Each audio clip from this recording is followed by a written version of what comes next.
Eh, Vamos a cambiar la postura. Muchas gracias.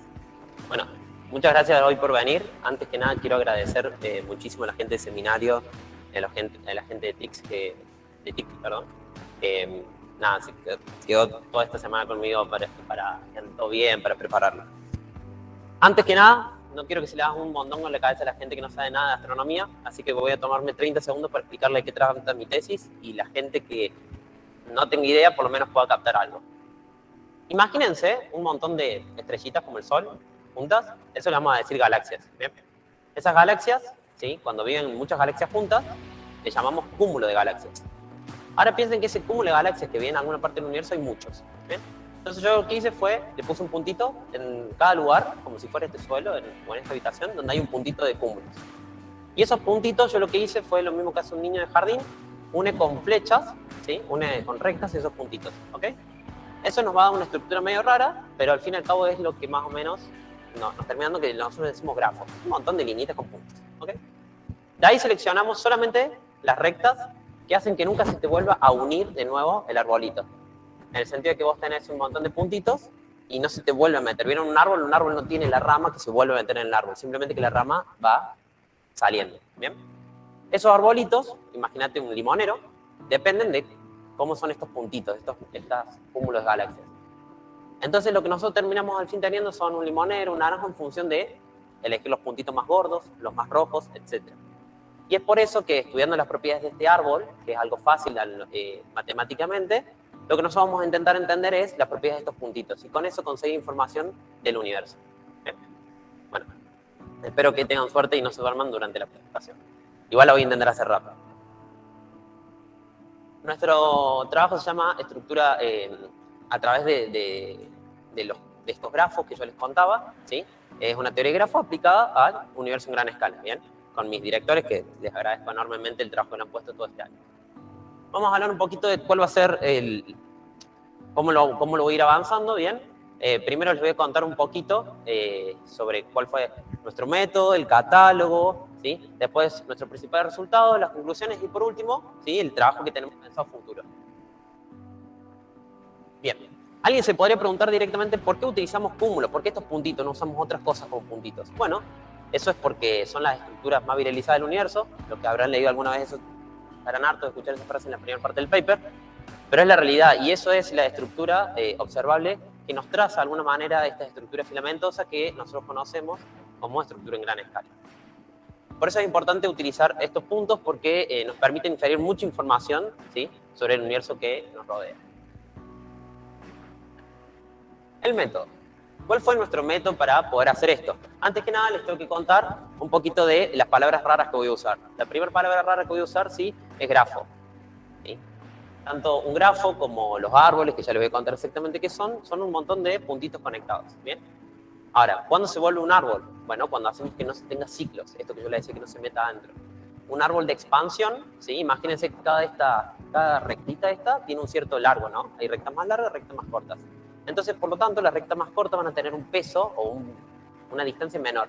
Si nosotros solamente usamos las distancias que hacen que el arbolito, conectando todos los puntitos, se haga más chico, entonces tengo un árbol minimal de expansión. ¿Ok? ¿Y no me entendieron? Puse un grafiquito, donde acá tenemos un montón de puntos, los unimos todos con flechitas y solo nos quedamos con lo que hacen que, o sea, solo nos quedamos con las rectitas que hacen un árbol. ¿Ven que no se vuelve a meter nunca? Bien. Como sé que una imagen vale más que 1000 palabras, un GIF vale más que 1000 imágenes, entonces lo que hice fue justamente mostrárselo con un GIF, exactamente cómo hacemos este proceso, ¿bien? Si bien esto es un ejemplo. Bueno, una vez que más o menos entendemos qué es lo que vamos a hacer, esos puntitos recuerden que están en 3 dimensiones, si bien ahora están en 2, vamos a ver exactamente cómo se construye. Entonces, utilizamos un algoritmo de una persona que se llama Kruskal, en 1956, que no fue el primero en resolver este problema, pero sí fue el que más fácil, digamos, computacionalmente hace que funcione este código. Entonces lo que hacemos simplemente es, partimos de los pesitos de la arista, esos números que tienen arriba de las rectas, y los ordenamos en función de su peso. O sea, el 1 sería el primero, el 10 sería el más pesado. Con eso, nosotros lo que logramos fue agarrar y unir solamente las aristas, desde el peso más chico al peso más grande. Y solamente consideramos la opción de que si la arista se vuelve más chica, O sea, si se vuelve un ciclo, quiere decir que, por ejemplo, yo hay uno con el 5, no la elijo, y paso a la 6, y así. ¿Bien? Entonces lo que ustedes tienen acá es justamente, primero unimos la 1, después unimos la 2, después la 3, después la 4, ahora vemos la 5, esa no la conectamos porque ahí se hace un ciclo, está así. Solamente faltan unir estos dos puntos, por lo tanto conectamos ahora con el 6, ¿sí? Y después el 7 no lo vamos a poder conectar porque vuelve a ser un ciclo, ¿ven? Entonces pasamos a la otra que es la 8. Una vez que conectamos la 8 no tenemos que seguir buscando porque ya están todos los puntos conectados. ¿Bien? Bueno, al final lo termina haciendo, pero no vamos a perder tiempo. ¿Qué le vamos a preguntar al árbol? ¿Cómo lo vamos a estudiar? ¿Bien? Al arbolito lo vamos a estudiar usando una cosa que se llama estadísticos. Estos estadísticos nos dicen cómo es el árbol. Entonces vamos a comparar. Primero, el grado. Esto que tengo acá, ¿sí? El grado. El grado es, las rectas entran al puntito. ¿Bien? Si entran 3 rectas, son grado 3. Si entran 5, grado 5. Luego tenemos el L. El L es este numerito que aparecía arriba, ¿sí? de las rectas. Ese numerito hace referencia justamente al peso, a la distancia tridimensional que lo usamos nosotros. Ya les voy a contar qué es. Y después tenemos al B. El B simplemente es la rama. ¿Cómo es la rama de un árbol? Vos tenés un árbol, salen 2 ramas. Eso quiere decir de que entra una recta, salen 2. ¿Bien? O sea que es un nodo de grado 3. Y desde la rama se proyectan todos nodos de grado 2. O sea, en el sentido de que entra una recta, sale otra, entra una recta, sale otra. Hasta un nodo hoja, que es un nodo hoja que solamente le llega una recta. ¿Bien? Eso es lo que es una rama. Entonces, el parámetro de la suma de todos los L de una rama, de un nodo de grado 3 a un nodo de grado 1, le llamamos el estadístico B, y ven y la suma, simplemente. Bien. Ahora tenemos nuestro código base. Nuestro código base es de un investigador, Naidu, que usó muchísimo este código para hacer un montón de trabajos. La parte importante de este código es que si vos tenés 100 puntos, es fácil hacerlo. Si vos tenés ya 22.000, como fue nuestro caso, se vuelve muy lento. Entonces, ¿cómo lo optimizas? Bueno, en vez de mirar todas las distancias a todos los puntos, como solo nos vamos a quedar con las chiquitas, vamos a mirar un entorno, que es un entorno como una especie de vecindad. Entonces, con un K-Neighbors aceleramos justamente el proceso y logramos justamente que el código corra más rápido y por lo tanto podamos hacer esta estadística mucho más fluida. Además, te devuelve 4 estadísticos, los 3 que mostré anterior y uno más que tiene que ver con orientación, que no lo vamos a tratar en esta tesis. Bien, ¿cómo es nuestro proceso de hacer, o sea, cuál va a ser nuestro método? Bueno, partimos acá, agarramos una muestra de datos, o sea, estos puntitos que yo les contaba al principio, que son galaxias brillantes de cúmulos, ¿sí? Ya les voy a contar un poquito más cómo son nuestros datos, pero tenemos un montón de puntos, ¿sí? Sin importar que sean, esto lo podemos aplicar a muchas cosas. Ese montón de puntos lo vamos a entender como nodos, en nuestro caso, galaxias. Esas galaxias y esas se van a unir con esas rectas que le vamos a agregar un peso. ¿Cuál va a ser el peso? ¿Qué numerito le ponemos? La distancia tridimensional entre los puntos. ¿Bien? A partir de ahí, que generamos estas áreas, elegimos solo las que minimicen o hacemos el proceso que les mostré antes, el de Kruskal, y con eso tenemos nuestro arbolito. Después volvemos a hacer lo mismo, pero ahora en vez de usar estos puntitos, usamos la misma habitación, o sea, el mismo espacio de volumen, y hacemos una distribución random. ¿Qué es una distribución random? Tiramos en todas partes más o menos lo mismo aleatoriamente.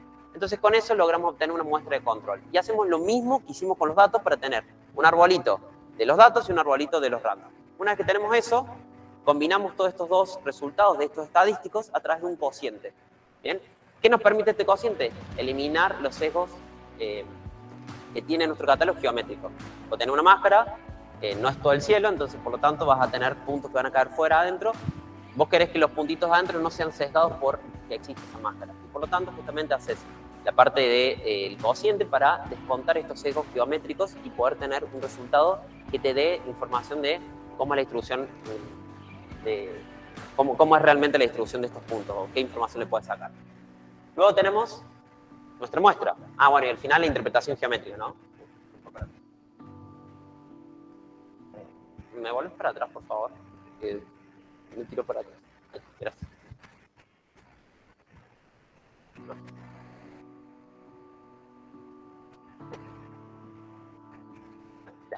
Nuestro catálogo, o sea, ¿qué tipo de puntos usamos? Usamos un catálogo de una persona que se llamaba Hao, que lo hizo en 2010, que son el centro de cúmulos regulares, porque tienen una galaxia central muy brillante, ¿bien? El nombre es Gaussian Mixture Brightness Galaxy Cluster, y eso hace referencia a la técnica con la que se detectan estas cosas y el tipo de estructuras que tenemos. Más o menos, tenemos unos 55.000 datos, y eso le vamos a hacer lo vamos a ir descontando. Ya les voy a contar por qué. El rango de redshift que tenemos es de 0.1 a 0.55, así que está bastante bueno para explorar otras propiedades de estos objetos. Nuestra muestra, que es una muestra, es de ese catálogo, sacamos un par de puntos, pero no sacamos todos, ¿sí? Nuestra muestra sigue siendo de las galaxias brillantes de cúmulos. La cantidad de objetos van a ver que se redujo bastante, ¿sí? Casi a la mitad, un poco menos. El rango de redshift varió entre 0.1 y 0.55 a 0.18 y 0.42, que ya les voy a contar por qué hicimos esas depuraciones. Y la cantidad de datos espectroscópicos que tenemos son más o menos de 5.000, un cuarto de la muestra. El rango de redshift, acá ajustamos, ¿sí? Con una aproximación que anda bastante bien para los rangos que estamos manejando, ¿sí? Y empezamos a ver si nuestra muestra era completa, o si la densidad de cúmulos se mantenía constante a lo largo de los rangos de redshift. Y justamente por eso seleccionamos la muestra hasta 0.42 como la más lejana que podíamos tomar. Hay otra muestra ahí que verán que es 0.35, y eso es simplemente para comparar, porque no tenemos datos espectroscópicos de todos los objetos, sino que tenemos todos datos fotométricos y algún par de espectroscópicos. Entonces comparamos el resultado de obtener justamente esto de la variación, digamos, en este catálogo, y después aplicárselo a este. Y vamos a trabajar con fotometría. La máscara angular, que es esto lo que les contaba antes. ¿Nosotros tenemos los datos de todo el cielo? No, no tenemos los datos de todo el cielo, tenemos datos de un sector. Entonces tenemos que tener en cuenta eso geométricamente. Y por lo tanto creamos una máscara.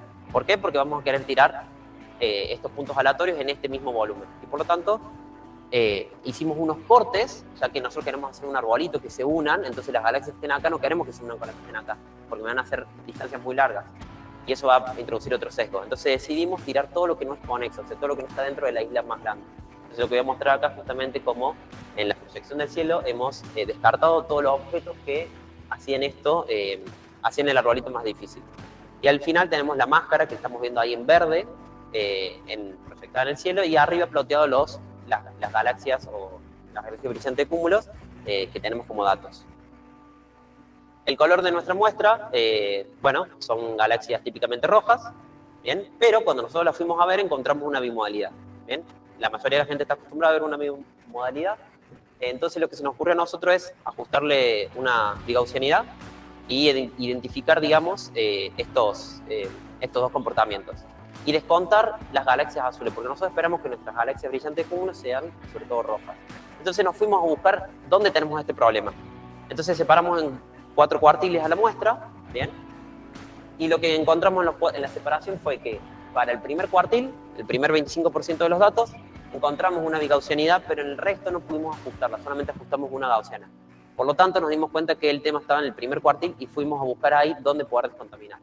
Cuando fuimos a ver bueno, ya lo sabíamos en realidad, cuando fuimos al paper original donde se hace este catálogo, el autor propone justamente hacer el corte en 0.16. Sin embargo, nosotros al hacer un criterio de ajustar una gaussiana encontramos o preferimos quedarnos con los datos a partir de 0.18 justamente para tener un mejor ajuste, simplemente. Entonces, este fue el corte por debajo que hicimos en el rango de redshift.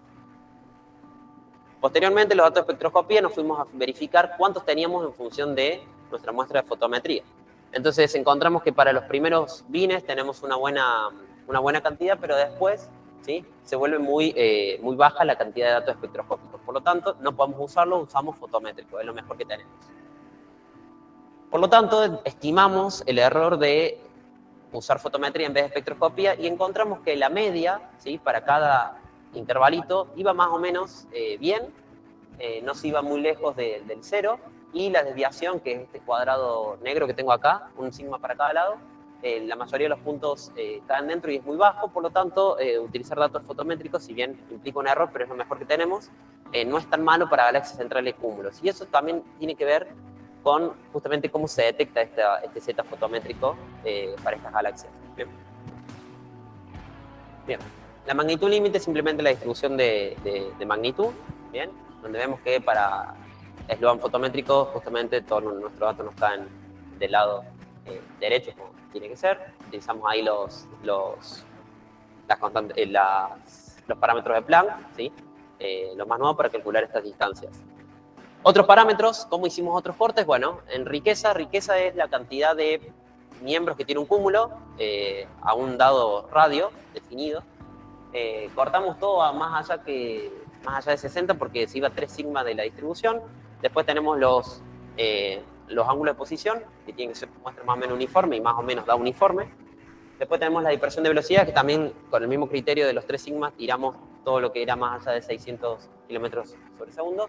Y por último, los cocientes semieje, que como verán acá tenemos un pico en 1, y esto es simplemente por un efecto de proyección de cuando uno mide la isofoto, y por lo tanto decidimos no confiar en esos datos y hicimos un corte en 0.95. En 0.4 también hicimos otro corte, bueno, pues, perdón. Hicimos otro corte porque, nada, 3 sigmas de la distribución, entonces decidimos tirarlo. Bien, acá tenemos los resultados. Nuestros resultados, siempre me gusta decir en este caso que nosotros empezamos estudiando arbolitos y por fin, después de un tiempo, nuestros arbolitos dieron los primeros resultados y floreció. Entonces, justamente, lo que les voy a mostrar ahora es cuál es el resultado de este año de trabajo. Antes que eso, yo les había dicho que teníamos 2 árboles, uno random y otro de datos. Entonces, uno de los arbolitos, que es de los datos, ¿sí? Tenemos una distribución de un parámetro, ¿bien? Que en este caso es el azul. Y en otro tenemos el de los random, que es el naranja. ¿Qué pasa?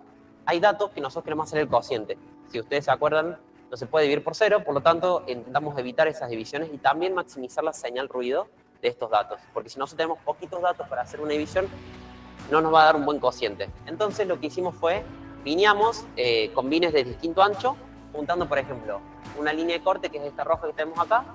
Pedimos que por lo menos tengan 50 datos. Entonces, como el primer bin no alcanza 50 datos, juntamos con el segundo. Y encontramos un pico, ¿sí?, para la roja, sumando este pedacito, este pedacito, este pedacito, este pedacito. Y con eso logramos hacer que superen una dada frecuencia mínima. Entonces, los gráficos que van a ver ahora tienen en cuenta eso. Si se olvidaron los estadísticos, acá se los puse de nuevo porque voy a hablar un poquito de cuáles son los resultados de estas distribuciones.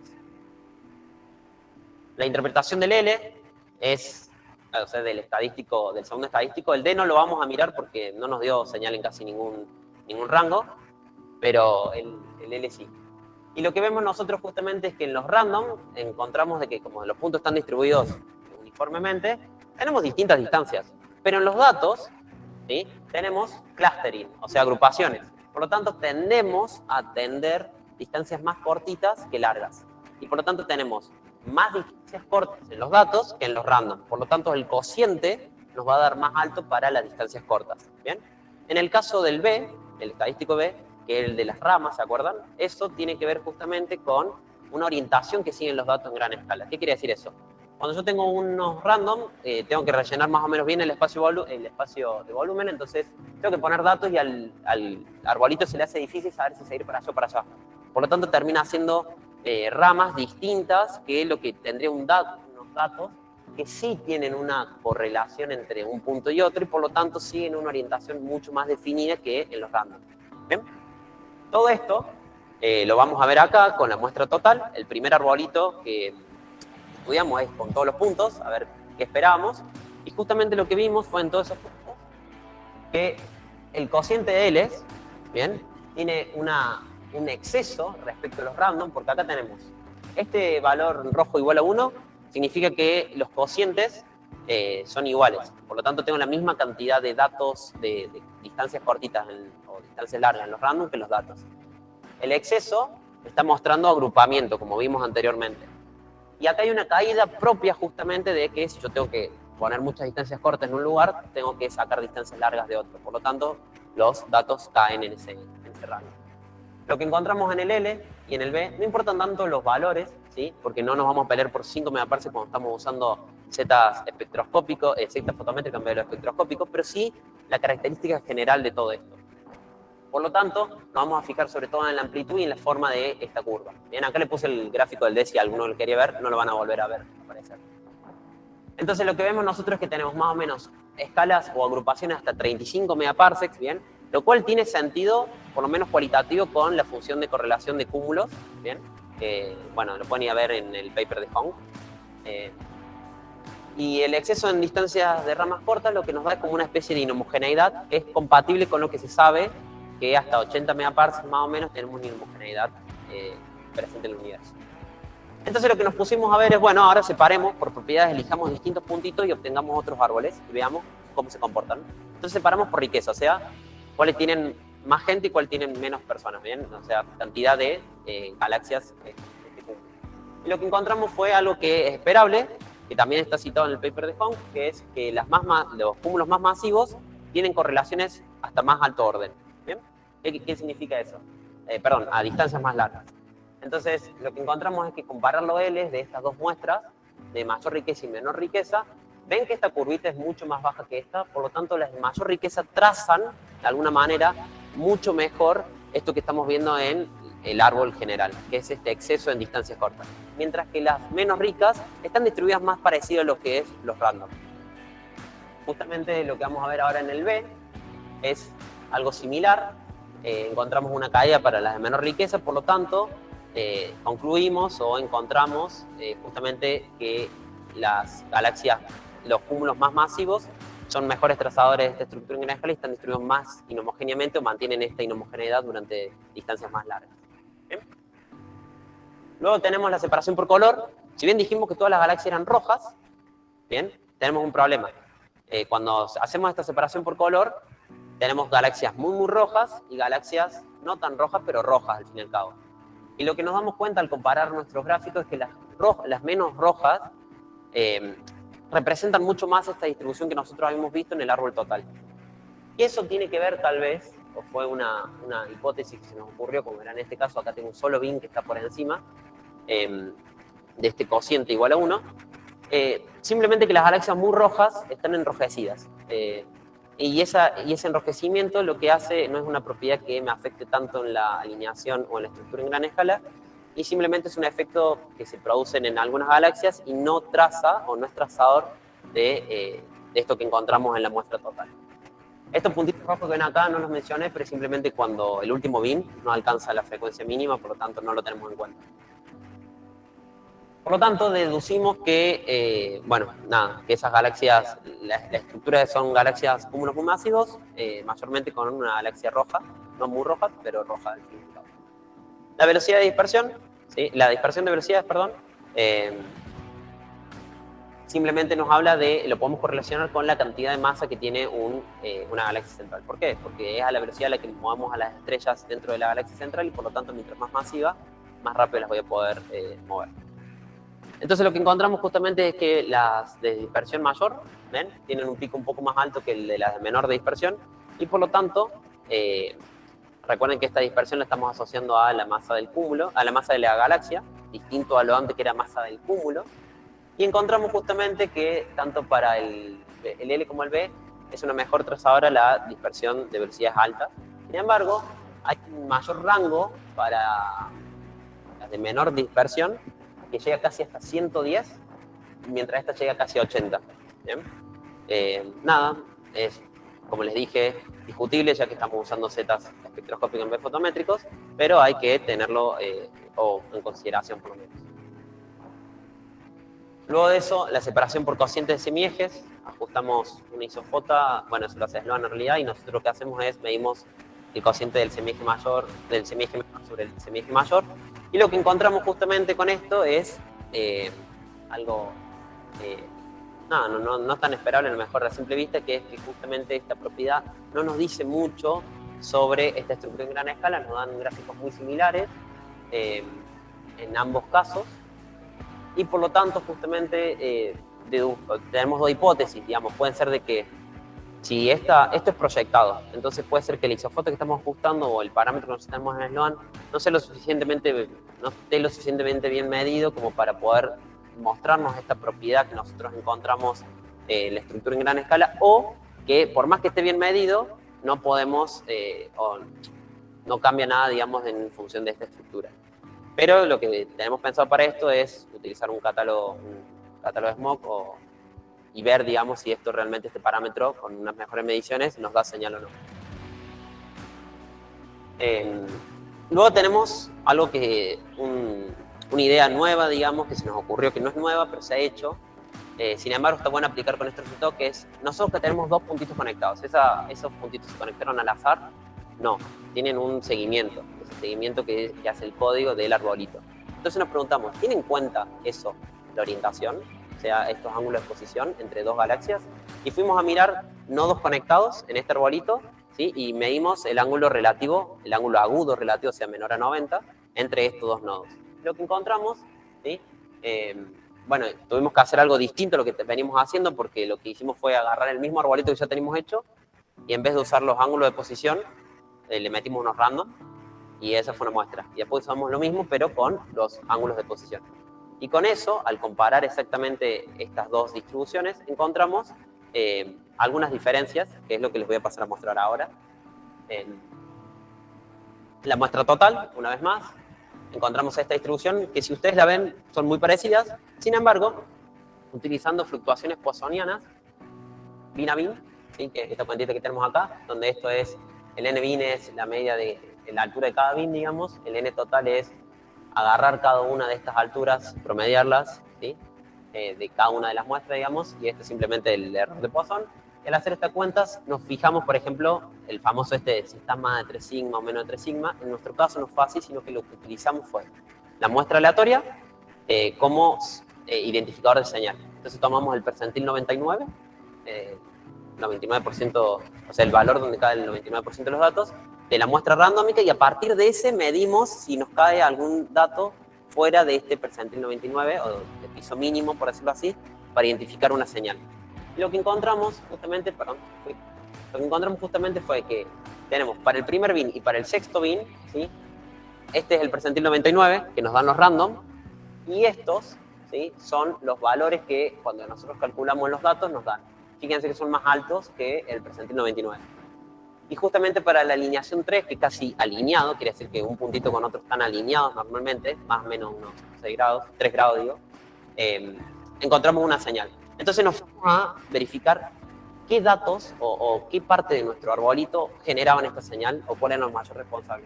Y se nos ocurrió separar por los grados. Este D, que no había hecho nada todavía hasta ahora, bueno, separamos en los nodos de grado 1, los nodos de grado 2, 3, 4 y verificamos cuál nos daban señal. Y lo que encontramos al fin y al cabo fue que los nodos de grado 1, fíjense, te da una alineación en 57, pero fíjense, el percentil 99 es este y el percentil, y el valor del 57, digamos, está acá, muy cerquita. Pero para el grado 2, fíjense que es 2.38 y 3.57, es una distancia mucho mayor. Por lo tanto, encontramos que los nodos de grado 2 pueden tener una tendencia a generarme esta estructura en orientados o no orientados. Lo siguiente que se nos ocurrió fue, bueno, tenemos un nodo de grado 2, hay una arista larga, una arista corta. ¿Qué pasa? ¿Las aristas cortas y la arista larga te dan señal? No, no nos dieron señal, así que no lo incluí en la presentación. Pero después nos faltaba el 33S. Entonces el 33 lo fuimos a ver con los cocientes semiejes y encontramos y separamos en las más esféricas y las más elípticas. Y lo que encontramos fue justamente que ambas, fíjense, tienen números altos con respecto al 33, pero con respecto al 3, números muy cercanos al percentil 99 de la muestra aleatoria. Por lo tanto, esto hace que esta intensidad mayor se dé en el tipo de isofoto que le ajustamos y no en los grados. Entonces, se nos ocurrió combinar ambas cosas, los grados 2 y más esféricas y más elípticas. Lo que terminamos encontrando fue justamente que las más elipsoidales, con grado igual a 2, fíjense el percentil, son la mejor explicación de los 3 grados y 33 grados, mientras que las otras, si bien dan un valor alto acá, recuerden que la parte esférica nosotros tenemos problemas porque está muy proyectado, entonces tendemos a descontar o desconfiar un poquito más. Esto no es un resultado grueso, así decirlo, es simplemente una tendencia que tenemos pensado seguir investigando a partir de nuestros datos. Por último, o casi último, las conclusiones. Bien, nuestras conclusiones se las fui diciendo durante la charla, pero la riqueza, así como la riqueza ponderada, que es otra forma de medir riqueza, pero créanme que es muy similar, nos dieron los mismos resultados, que es que los cúmulos más masivos suelen tener una correlación a distancias mucho más largas que lo que tenés con cúmulos menos masivos. La parte de colores, simplemente esto que les mencionaba, de que hay algunas que están más enrojecidas de las galaxias y no son las mayor trazadoras de nuestra propiedad, simplemente las galaxias rojas, como esperábamos, son las que realmente te marcan esta estructura que veíamos en la muestra total. La dispersión de velocidades, las que tienen mayor dispersión, suelen tener un papel más fuerte, digamos, en esta inhomogeneidad. Y los cocientes similares que no encontramos diferencias abruptas. En cuanto a la orientación, como les mencionaba recién, encontramos esta orientación en 3 grados y 33 grados de media. Y está bueno esta tendencia para ir a observarla en catálogos, en mocks, digamos, como los del grupo de Dart. No me acuerdo el nombre. Pero lo importante de todo este trabajo no es el catálogo, ¿bien? Es nuestra herramienta, Minimal Expansion Tree, en inglés, MST. Y es que justamente esta herramienta, a diferencia de la función de correlación, que es una herramienta también muy poderosa, logra capturar una información un poquito de más alto orden que la función de correlación a veces de 2 puntos no logra hacerlo. Por lo tanto, tenemos los resultados que solemos encontrar en la literatura y además tenemos proyectado, digamos, encontrar otras correlaciones utilizando parámetros para entender, digamos, cómo funciona este universo en gran escala, por lo menos en esta escala. Vos le cambias el catálogo, pero utilizas la misma herramienta y te dan muy buenas restricciones, etc. Un ejemplo de esto es que Naidu, el mismo que hizo el código, utilizó esto en 2021 para restringir los parámetros cosmológicos y agregar, no sé, una restricción a la masa de los neutrinos, por ejemplo.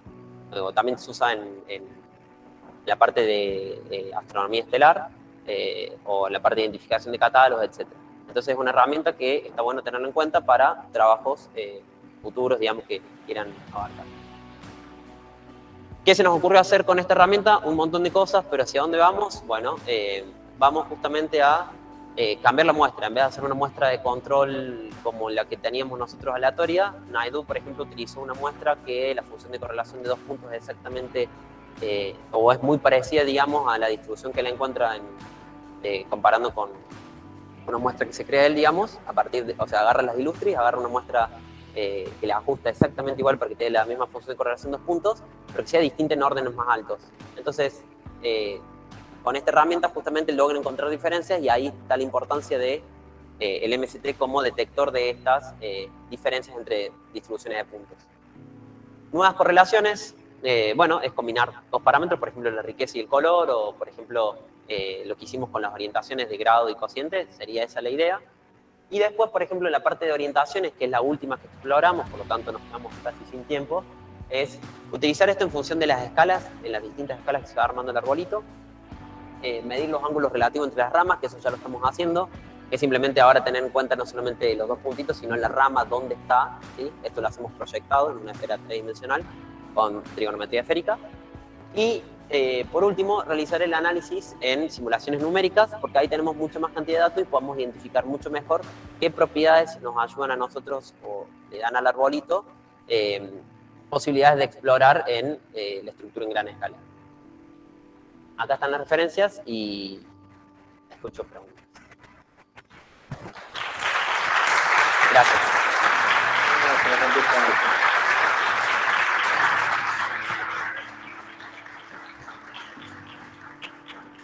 Muchas gracias. Gracias, Patricio, por una presentación. Gracias. Por traer toda la palabra al tribunal. Yo tengo que volver a decir los nombres porque no me quiero acordar, perdón. Así que el tribunal está con... ¿Qué? No, técnica constante. Bueno, está conformado por la doctora Eliana Luparello, doctor Andrés Ruiz y doctor Julio Martí. Ahora, si quieren hacerles preguntas o comentarios, son bienvenidos. Muchas gracias. ¿Se escucha ahí? ¿Está prendido? ¿Para arriba?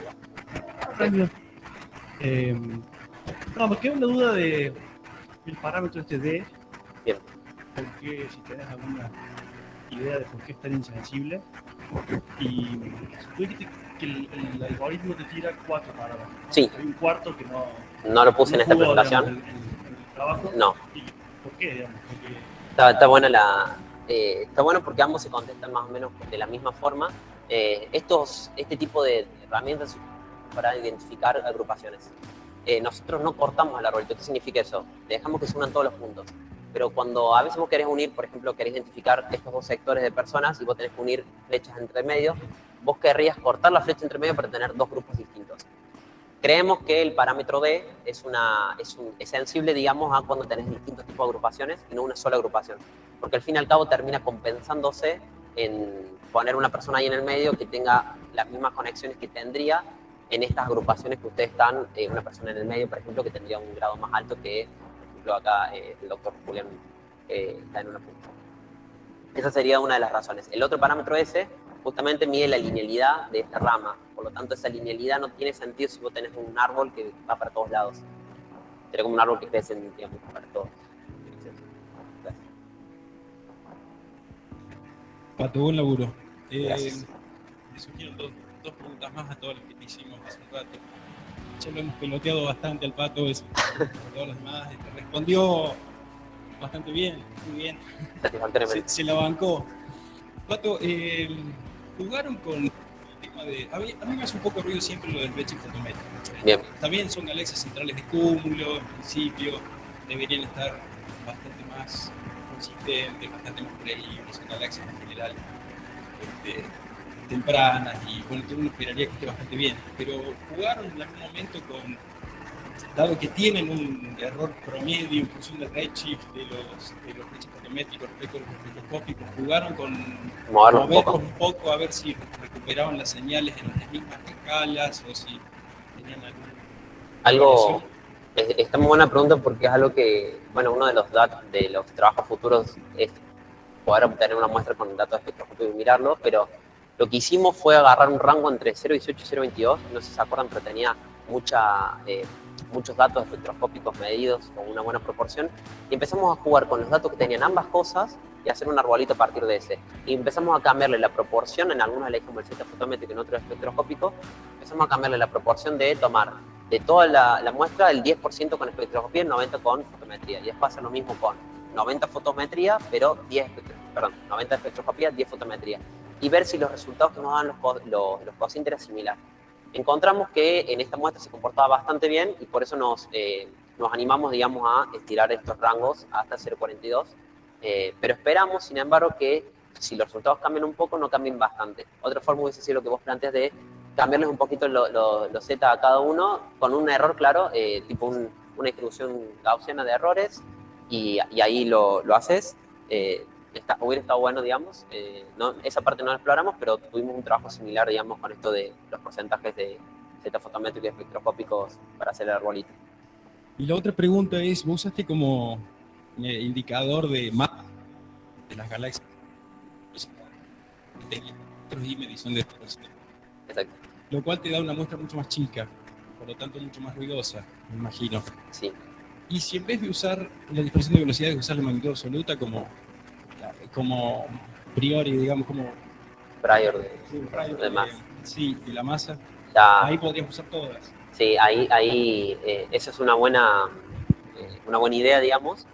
Sin embargo, por más que quede ruidosa al comparar con una muestra aleatoria, digamos, con la misma cantidad de puntos con esa muestra, logramos obtener un arbolito que es comparable con otro arbolito por más que la distribución de la cantidad de puntos sea distinta, y eso nos permite justamente jugar con la comparación que hice durante la presentación, ya que por más que tengas un poquito más de ruido, los resultados cualitativos que te dan de esa distribución siguen siendo válidos para esa distancia de puntos, por comparar juntamente con una distribución que está seca de la misma manera.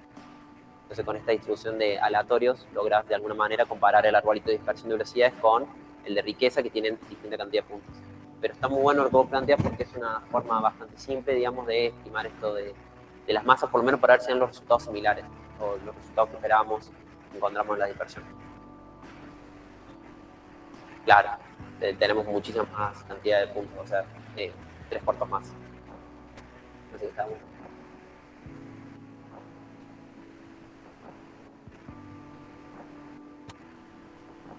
¿Una otra pregunta? Ahora el público general. ¿Bien? Que no sea sobre astrología. Bueno.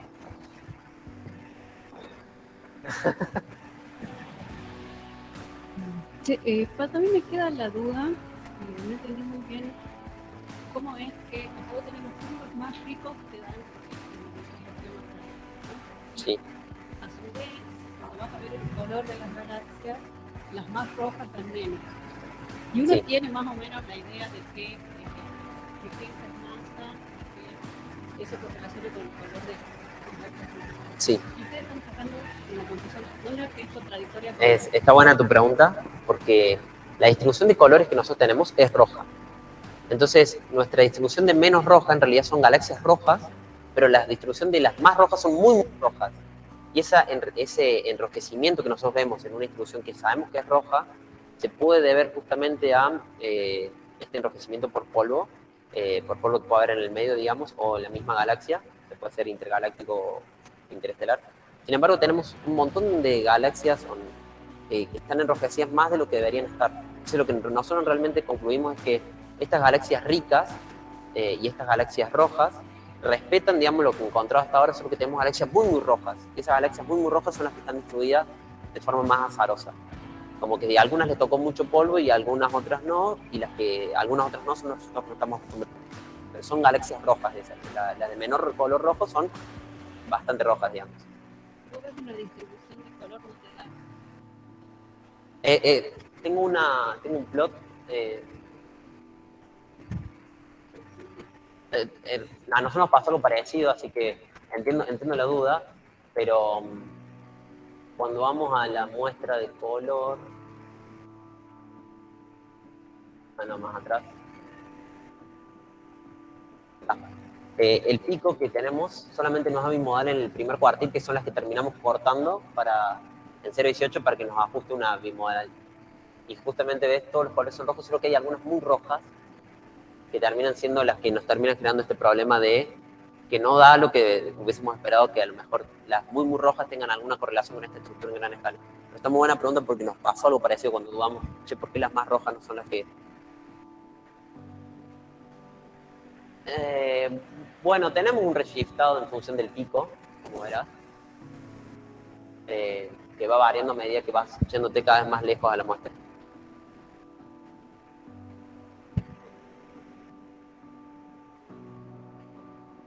Podría ser, sí, podríamos ver eso.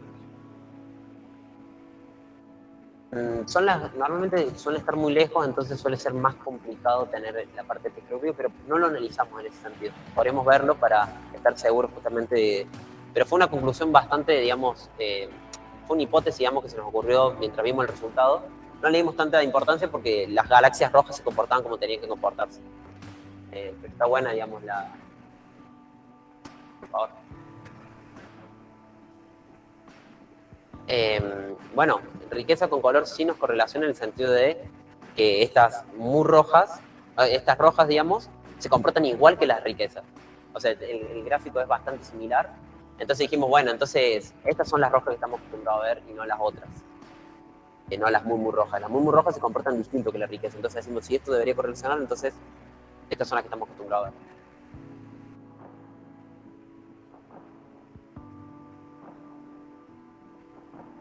Me llego a donde estaba.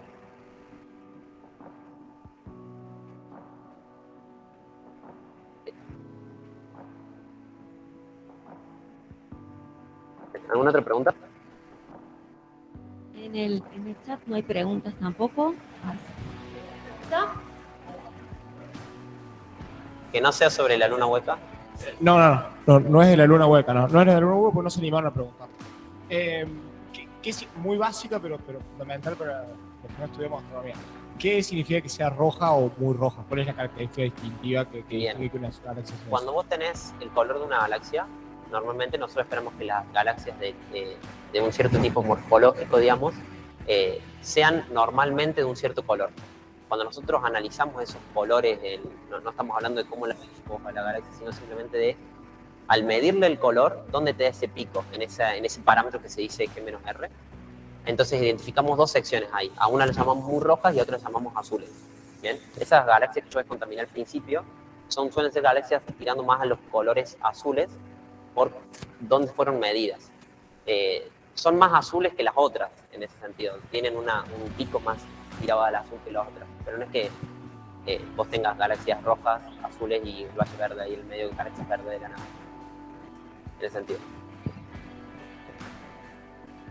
Y mientras más rojo, hay un efecto en el universo que hace que se te enrojezcan un poquito más, que parezcan más rojos de lo que realmente son. Pero tiene que ver con el brillo que emiten. Sí, tiene que ver con el brillo que emiten, exactamente. En algún dado lugar emiten un brillo y vos tenés el color, digamos, y en un dado lugar emiten más brilloso, como si fuera un paint, por ejemplo. Los colores rojos son más rojos que los colores azules.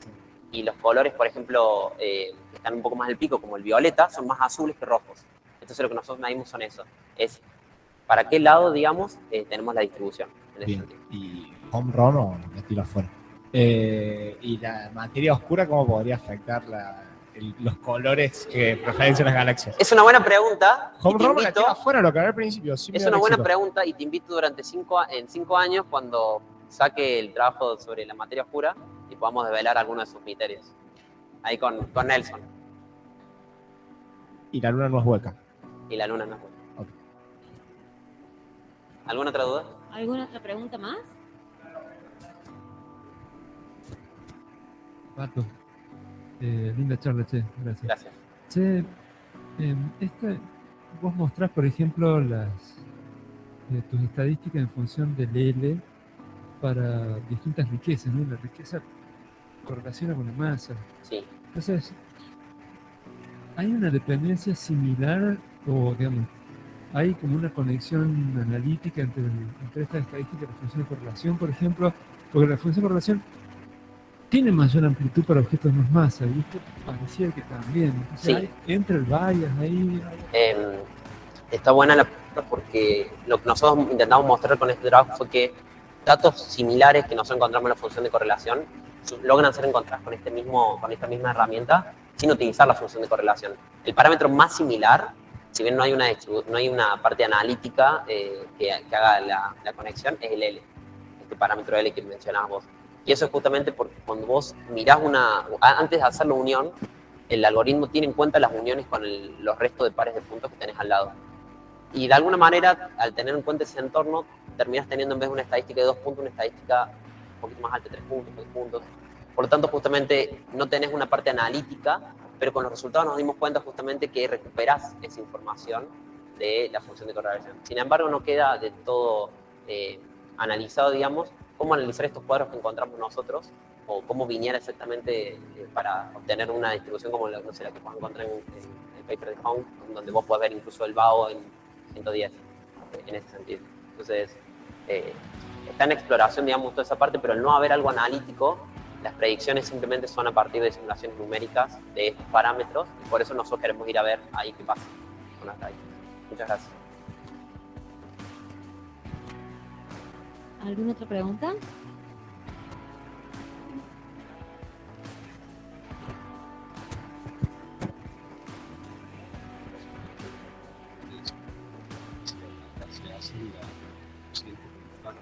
Exacto. Eso es común en nuestros trabajos, ¿no? Bueno, justamente en la función de correlación, está buena la pregunta, vos podés estimar la función de correlación en función de datos random dividido random, o podés hacer datos random, o sea, hacer la mixtura, ¿cómo era? O la mezcla de esa función. Entonces sí, es algo muy similar a lo que hacemos al fin y al cabo en la función de correlación. Entonces está bueno tenerla como antecedente y mirar con un ojo crítico estos resultados que encontramos con la función de correlación, porque acá tenemos que encontrar algo similar.